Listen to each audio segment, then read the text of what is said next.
Welcome, my name's Nigel.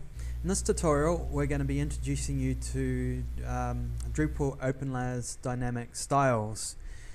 One of the key differences that dynamic styles introduces is that they get set up in the Drupal views Openlayer overlays instead of the Openlayer settings itself.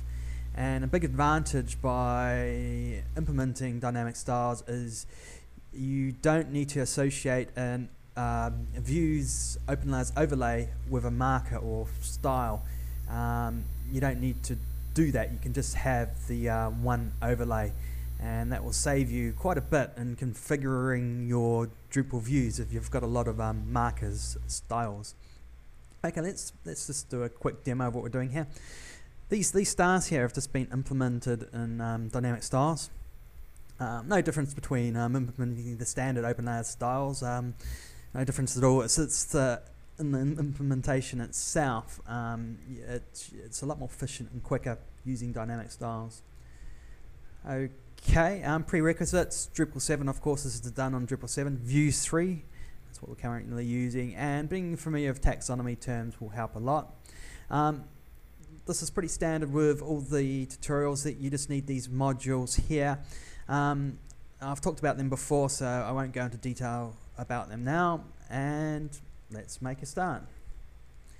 First thing I'm going to do here is create a taxonomy vocabulary, and that might seem a bit strange, but the reason I'm doing this is I'm thinking about doing a follow-on tutorial from this of actually filtering the dynamic styles. So it's a pretty good idea just to add the taxonomy term now. And the taxonomy vocabulary in this regard is going to be grouping our stars based on population size, how large the population is. Okay, I'll call this vocab. Save that. Okay, I've now created a vocabulary and we need to add some terms to that. But before that, I just selected list terms. We want to add a field by selecting manage fields. So I want to add a field here. It's going to be a text field. This text field is going to hold the location of where our image, our marker, resides within our site. So we'll add it now. Let's just call it star image term URL. It's going to be a text field type, and we can save that. Save the field settings. And I'm just going to keep all the default settings, so we can just save settings. Okay, I've now got this field attached to my term. So if I select list terms, I'm going to add a term, and I'm going to create 3 terms, 1 star, 2 star, 3 stars, representative of the population size. Okay, the next thing here, and you've got to be careful here, the location of this normally lives in your site's default files location. Mine's a little bit different because I've got a number of sites that actually live in my sites folder. So if I go to sites, I'm going to put in the location of this particular site, which is proto05.local. If you only got a single site, you'd probably put default here instead. Now inside here I've got files. I've created my own Openlayers folder, and inside that I've got styles, and inside that folder I've got my actual image itself.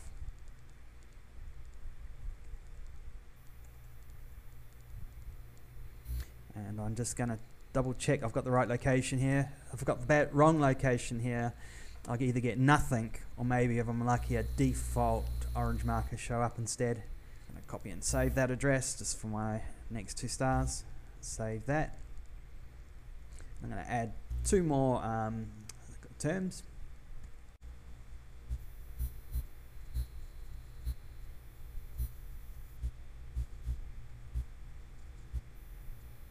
Okay, I've now created my 3 terms. Let's see those.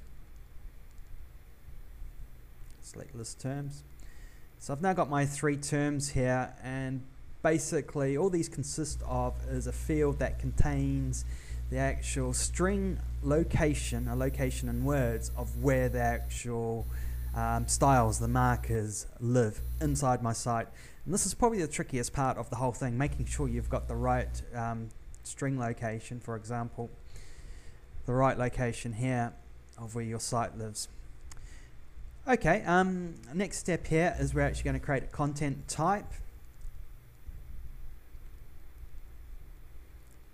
I'll just call mine Oz map content, and just tweak these settings here. I normally do it the same way. I want to make sure it's published. I don't need to display the author information. Turn off comments. Don't need a menu. I'm going to set that later from the view. Save and add fields. I'm just going to remove the body field because I don't need that.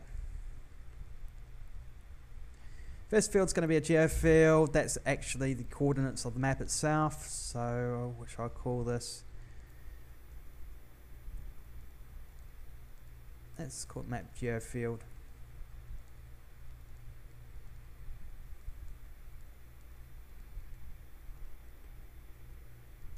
And we select geofield from here.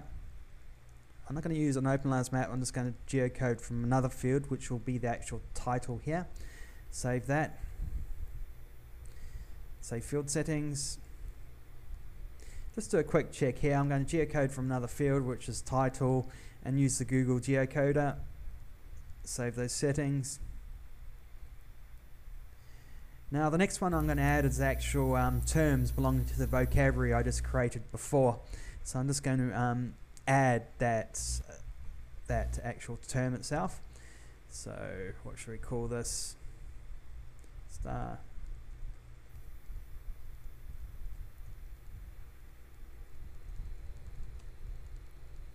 I'm calling it star image URL terms. It's going to be a term reference down here. Select list here, save that. That's the right vocabulary I want. And we're going to save that. Okay, that looks good to me. So I'll just close this overlay. Okay, next step I'm just going to do is just create some content. So if I go into my Oz map, and just do Perth. Down here I'm going to select the star, and remember this is associated with my dynamic style, my dynamic marker. So I'll give that 2 and save that. And I'll create 2 more contents as well. I can use this data here inside my view just to double check my settings.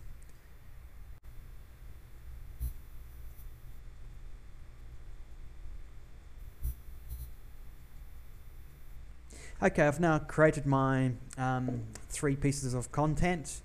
I'm going to go into views now, add a new view, and first thing I'm going to do is just give it a name.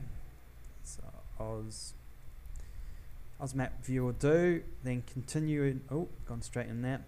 Okay, it's gone straight into my view. Right, the first thing I need to do is add my Openlayers data overlay. Next step here is inside our field section we're going to add some fields. First logical field to add would be geofield that we created in our content type and there it is, Oz map content. That's the field I want. Apply this, remove the label, and check these settings. You want well-known text formatter, and you want data options use full geometry, and apply this display.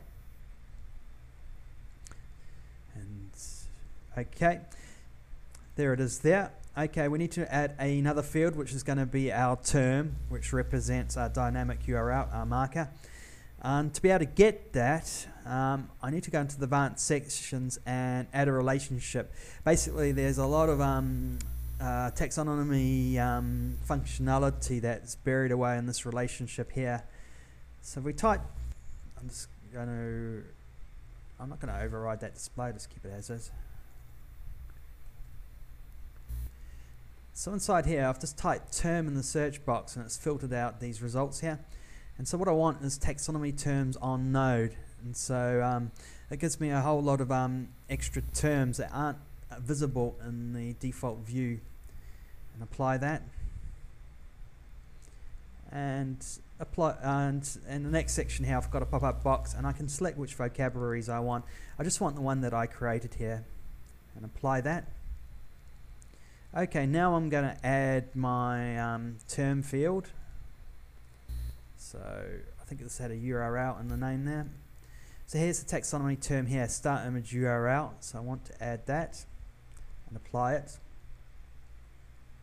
And remove the label, and I can keep all the other settings and apply it again. Okay, so if we look here, you can see the two fields I've just added here. Okay, so now we can select in the format.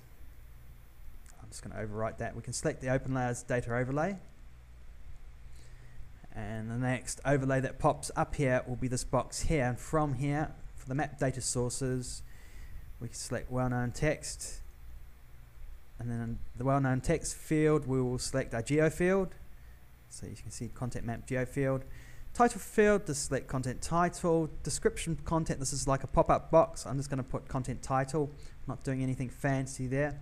And inside the taxonomy term, we're going to actually set up the term that we added, which is start image term URL. Okay, that should be it. We can just save that. Okay, before I do anything, I'm just going to scroll on down here. And as you can see an array of data, an array of arrays basically, but I can see my three content types here. Things to look out for are the name, the point, which is the coordinates, which is good, and also key point here is to have a look out here for where your image will reside. Double check this just to see you've actually got your image in this particular location. So those are just a number of things to look out for. Once you've done that, you can actually save that now. Now we move into the next step and go into Openlayers, and we're going to create a map. So just add a map.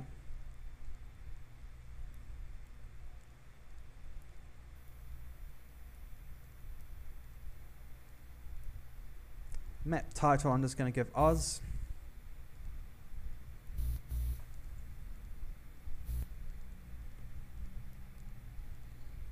I'm okay with those settings there. Next thing here is just, we're going to just resize and center our map.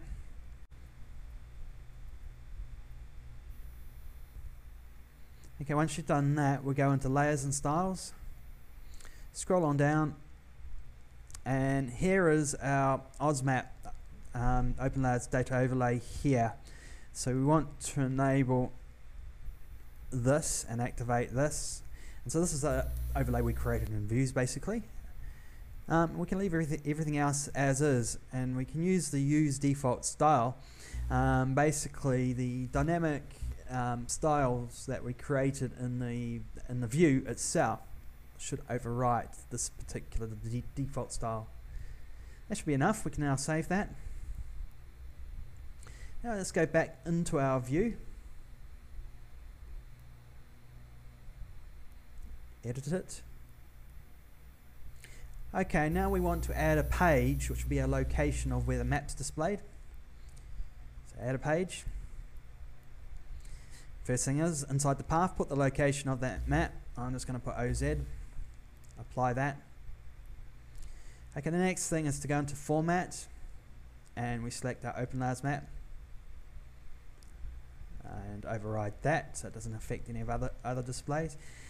And the next pop-up box overlay that shows, inside the map, we will select the map that we created, which I called Oz, and apply this display. We can now save that. Before we do that, we can actually update the preview here of what we'll actually see. And as you can see here, we're actually seeing these dynamic styles overlaid on top of the Openlayers map here. So that's good. That gives me a lot of confidence. Okay, once we've seen that, we can actually now save that. And let me just add a little menu tab just to be able to access that map directly. So go into menus, main menu, add a link. Call the tab, label the tab with Oz. And the path that we set in Openlayers is Oz here, and then we can just save it here. And close this. Here's our little tab here. If we go into that, here we have the map here. It's not so clear. These stars I've made are a bit pale. So if I select the base layer, which came supplied by default to this, close that, you can see the 3 stars here.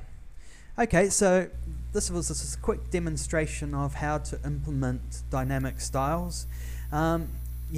We haven't yet seen the savings that you, or the benefits haven't yet been, are not so clear from this tutorial. We will do a follow-on tutorial straight on top of this tutorial where we do some filtering, and you'll see the benefits of this compared to the older contextual filters tutorial I did for Openlayers a while ago.